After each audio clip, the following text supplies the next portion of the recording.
샬롬, 따선보니 목사 10분 묵상 편지. 오늘은 마태복음 5장 13절에서 16절. 빛과 소금에 숨겨진 비밀. 너무 제목이 거창하나요? 그런데 제가 오늘 성경을 묵상하면서 정말 이때까지 보지 못했던 부분을 발견하게 되어서 함께 그 비밀을 나누고자 합니다. 너희는 세상의 소금이니 그 소금이 맛을 잃으면 우리는 많이 들었습니다. 잘 알고 있고 또 그렇게 생각하고 있습니다. 그럼에도 제가 묵상하면서 가장 오해하고 있는 본문이 아닌가 생각했습니다. 그래서 저만 생각하는가 라고 생각을 했는데 똑같이 숭실대 기독교 학교의 권영경 교수님께서도 그런 생각을 함께 나누어서 제가 여러분에게 나누고자 합니다. 세상의 소금, 이 정확한 번역을 알아보니까 원어의 의미에는 개라고 해서 땅이란 의미와 세계란 의미가 같이 있습니다. 그런데 세상의 소금과 세상이 비달할 때 원어가 다릅니다. 우리 한국말은 다 세상이지만 여기에서는 원어 의미, 땅의 의미가 더 맞다고 합니다. 너희는 그러면 땅의 소금이다 라는 것이 됩니다.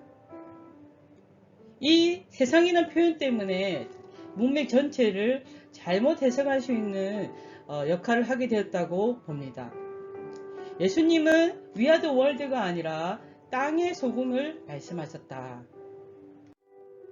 땅, 흙, 여기에 소금이라고 하면 보통 생각을 하면 그 맛을 잃으면 무엇으로 짜게 하려고 라고 할 때 대부분 음식을 생각합니다.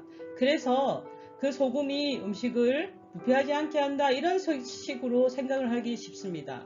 근데 문맥상의 땅에 소금을 해석하면 무엇으로 소금을 짜게 하리요 라고 해석할 수가 있습니다.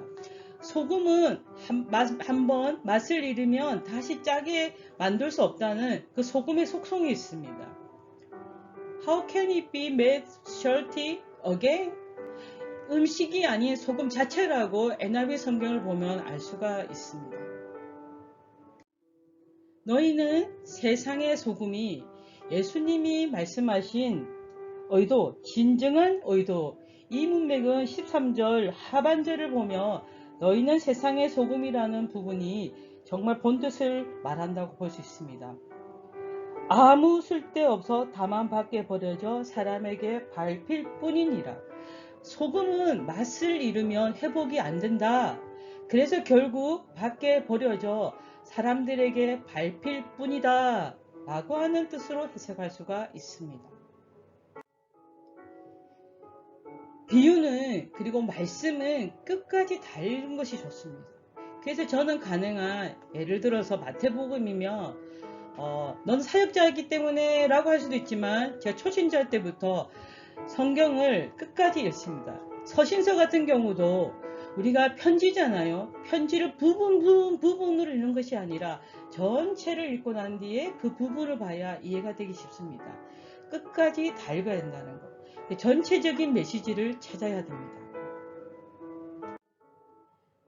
우리가 늘 생각하던 이 주제가 보통은 어떻게 되냐면 부패를 방지하는 소금. 그래서 우리는 세상의 부패를 방지합시다. 깨끗하게 합시다. 또 음식에 맛을 내는 소금을 해석해서 우리가 세상에서 맛을 내는 사람이 됩시다. 이렇게 많이 설교를 듣습니다. 그런데 이 비유는 다양한 의미가 있으므로 끝까지 들어본다면 한국적 정서에 소금할 때 소금이 우리에게 좋은 의미로 쓰였나요? 옛날에 이렇게 뭘 덮어 쓰고 우리가 이렇게 오줌 누가 있고 빠다가 이렇게 하면은 그 소금을 뿌리잖아요. 그리고 또 소금 같아 이러면 어떤 느낌이 드나요? 짠돌이. 그런데 성경 속에서도 그 말을 들은 유대인들에게 소금이 반드시 칭찬의 의미였을까? 땅의 소금이다 라고 하는데 칭찬이었을까?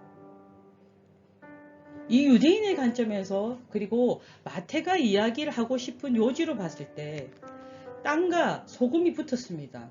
이로울까요? 땅에 소금이 많으면 어떻게 될까요? 에스겔서와 사사기에 보면 소금 땅이 될 것이다 라는 의미는 황폐하게 된다는 뜻도 있습니다. 또한 성을 헐고 소금을 뿌리리라. 다른 땅을 침략하고 난 뒤에 거기에 들어가면 그 헐고 못쓰게 소금을 뿌린다고 하는 것입니다. 너희는 땅을 황폐하게 만드는 자들이다 라고 해석이 될 수도 있다는 겁니다. 소금이 맛을 잃게 되면 너희는 땅을 황폐하게 만드는 자들이다 라고 해석할 때 그들이 아멘을 했을까요? 제자들에게 정말 전하는 메시지가 무엇일까? 진정한 맛을 잃으면 너희도 버려진다. 팔복 이후에 박해의 이야기 이후에 이 얘기를 했을 때 이 문맥이 무엇을 말하는 것일까? 오늘 그래서 그 숨겨진 비밀 또한 소금과 빛에 대해서 한번 나누려고 합니다. 여기 보면 다시 너희는 세상의 빛이라 할 때 여기의 세상은 원어를 보면 코스모스라고 되어 있습니다. 그리고 산 위에 있는 동네가 숨겨지지 못할 것이요 라고 했습니다. 일반적 주제로 보면 세상의 어둠을 밝히자 이것입니다. 근데 예수님께서 말씀하신 것이 과연 이 본문에 봤을 때 후반부를 보면 과연 그 뜻일까 라고 하는 생각을 한번 해보게 되었습니다. 산 위에 있는 동네입니다. 이스라엘 같은 경우 이런 더운 지역은 도시가 밑에 있는 땅의 더운 지역에 있는 곳보다 위쪽에 그리고 좀 시원한 곳에 도시가 형성되어 있습니다. 그렇다면 그 산 위에 있는 동네가 숨겨지지 못할 것이다. 폴리스, 이 산 위에 있는 동네가 무엇을 의미할까? 그리고 그 다음에 뭐라고 되어 있냐면 등불을 켜서 라고 되어 있습니다. 그리고 말 아래 두지 않는다 할 때 이 말이라는 것은 곡식을 담는 용기로도 쓰고 곡식을 담는 단위로도 씁니다. 그런데 이 말을 말 아래 두지 등불이 말 아래에 있다는 것입니다. 무엇을 말하는 걸까? 사람이 등불을 켜서 말 아래 두지 않고 그럼 어디에 둡니까? 위에 두는 거죠. 모두가 비칠 수 있도록. 그래서 등경 위에 두나니 라고 되어 있죠. 우리가 전등도 밑에 붙여서 씁니까? 위에 있습니까? 왜요? 벽에 천장에 붙어야만 모두가 비칠 수 있기 때문입니다. 무엇을 말씀하시고자 하는 것일까요? 비춰라는 것입니다. 온 도시에 비춰라. 비추어라. 이같이 너희 빛이 사람 앞에 비치게 하여 그들로 너희 착한 행실을 보고 하늘에 계신 너희 아버지께 영광을 돌리게 하라.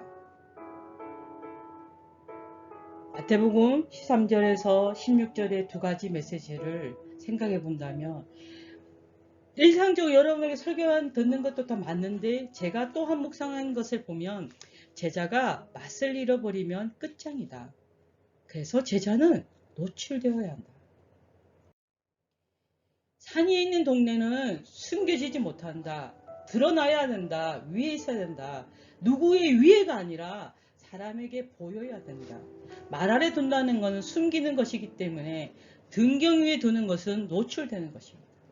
빛이 제 역할을 하기 위해서는 가장 기본적인 조건은 뭐냐면 노출되어야 됩니다. 진정한 제자는 노출되어야 됩니다. 팔복 이후에 소금의 이야기가 나왔습니다. 11절 12절은 의를 위해 박해를 받을 때 기뻐하고 라고 되어 있습니다. 그렇게 말씀하시고 난 뒤에 너희는 세상의 소금이니 소금이 만일 그 맛을 잃으면 이 얘기를 할 때의 의도는 무엇일까? 박해가 시작된다. 그러려면 박해가 시작되면 뭐가 날아오면 어떻게 합니까? 피하는 게 본능적이죠. 본능. 이 박해 상황에서 적응하고자 하는 충동이 생길 수 있다. 그러나 그러면 또 어떻게 되냐? 제자의 티를 안 내려고 하고 맛을 그러면 잃어버린다는 것입니다. 옛날 초신자들이 저 교회 다닐 때 보면 남자분들이 교회 억지로 할 때 성경책을 신문에 사서 들고 오는 걸 봤었습니다. 박해는 아니지만 우리가 똑같이 이런 모습은 아닐까요? 그러나 예수님은 성경에 뭐라고 되어 있냐면 박해를 무서워서 맛을 잃으면 너희를 버리겠다고 경고하시는 것입니다. 제자의 길은 가다 말다 하는 것이 아니야. 맛을 잃으면 끝장이야. 이 그림을 보면 우리가 교회 안에 숨어 있는 것처럼 보입니다. 교회 안에서는 예배를 드립니다. 너무 좋습니다. 우리끼리는 너무 좋습니다. 그러나 집 안에 있으면 어떤 안에만 있으면 보입니까? 코로나라는 초국가적 위기가 세계교회, 한국교회에 3년이라는 시간이었었습니다. 우리는 어떻게 대처했을까요? 초기의 부정적 상황은 이해가 됩니다. 그 때문에 우리가 교회라는 것을 알리기 꺼려했다는 것은 이해가 됩니다. 그러나 그 뒤에 우리는 정말 이 한국교회는 이 코로나 상황 속에서 세상 사람들에게 교회가 그 부정적 이미지를 가졌던 교회가 우리에게 이런 도움이 되는 거구나. 교회는 이런 것이구나. 예수님의 사랑은 이런 것이구나를 우리가 전하는 일에 영향을 끼쳤을까요? 곳곳에 마스크를 주고 여러 가지는 했지만 전체적인 교회의 상황을 보면 우리가 정말 그 사명을 했을까? 이것이 계속되면서 제자도의 진정한 그 메커니즘을 파괴하는 역할을 하였을까? 큰 박해가 아니었는데도 우리는 교회를 다니는 것을 숨기려 하고 모이기를 피하고 결국 인터넷 예배가 많이 됐습니다. 젊은이들도 직장이 없어서 이제는 유튜브로 하는 일들을 하고 있습니다. 변했기 때문에 그걸 해야 되는 건 맞습니다. 그러나 그것이 진정한 대안인가? 그리고 정말 이 일을 통해서 교회가 성령님에 대해서 깊이 얘기하는 그 교회들도 어쩔 수 없었다라고 하며 인터넷으로 그 인터넷 예배를 온라인 예배라고 하죠. 그리고 그분들을 자신의 교구로 그래서 온라인 예배, 온라인 교구의 담당자도 있습니다. 과연 이것이 우리에게 바른 것일까? 위기 속에서 우리는 숨는 방법이 아니었을까? 앞으로 지금 더 큰 일이 일어나고 있고 곳곳에 전쟁이 일어나고 있고 교회에 대해서 핍박이 일어나고 있는 이 시대에 정말 그 선교 현장에서는 그럼에도 불구하고 목숨을 걸고 나가려고 하는데 너무나 이런 조그만 상황 속에서 우리는 움츠리는 모습에 대해서 한 번은 오늘 이 본문을 보면서 생각해 봐야 되지 않을까. 정체성을 잃지 말아야 됩니다. 세상과 접촉을 회피하지 말라. 오늘 우리에게 이 메시지가 우리에게 다시 한번 돌아서는 시간입니다. 진짜 너는 나를 따라오겠느냐? 너의 목숨까지 바쳐야 할 것이다. 준비되었는가? 오늘 이 본문이 우리에게 말씀하시는 것은 이것이 아닐까요? 준비되었습니까? 우리 같이 한번 기도했으면 좋겠습니다. 여호와께 돌아가자. 말씀으로 돌아가자. 우리의 피상적인 생각이 아니라 그리고 매주 강단의 목사님들이 정말 전심을 다해 준비하시며 목사님들께서 준비하신 그 메시지가 우리에게 전해져 오고 있습니다. 맞습니다. 그러나 그 말씀을 들었을 때 우리는 어떻게 대처해야 되는가? 내가 무엇을 할 것인가? 내가 어떻게 할까요? 그러나 그 대답도 우리는 우리 스스로 말씀으로 들어가야 됩니다. 세상의 책들이 세상의 사람들의 이론이 성경을 이해시키는 것이 아니라 세상의 일들을 이 성경을 통해서 이해시켜야 됩니다. 근데 우리는 많은 강단에서 이 말씀을 이해시키기 위해서 세상 사람들의 책으로 이해시키려고 합니다. 저는 순서는 바뀌었다고 생각합니다. 여호와께 돌아가자. 오늘 빛과 소금의 비밀, 그 비밀을 이제 우리가 키워나가기를 소망합니다. 이 모든 것을 나사렛 예수의 이름으로 기도드렸습니다. 아멘.